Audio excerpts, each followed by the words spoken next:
Racket number 5 on the year, and this one's a little different from your normal. This one, because it's a super oversized, actually has an adapter to go between your inner billiard and the racket itself, because it's got this like floating throat here that you can't actually put pressure on, but the string does actually travel through.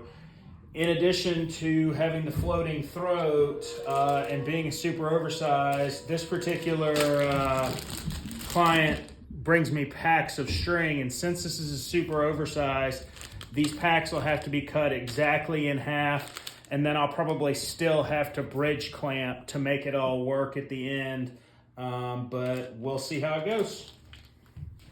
All right, so number 5 got a little sideways.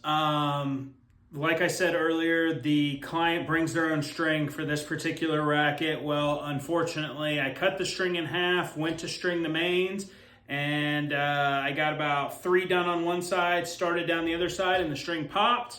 I'm like, okay, maybe something went wrong, whatever. I'll just let him know afterwards. Go ahead and use the other half to keep stringing the mains.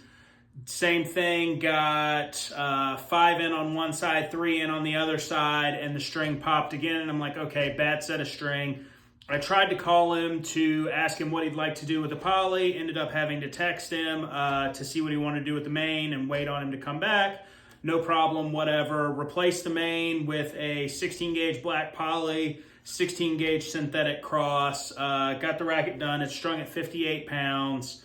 And in addition to stringing the racket and getting in the set of string to cover for the one that broke, took the off-cut set that's still a half set for his next set of crosses, put a zip tie on it so it's a little easier to keep up with for him. And also, like all of the other rackets I do, it is labeled on the inside of the throat with what it was strung with, the tension, the date, and a recommended restring date.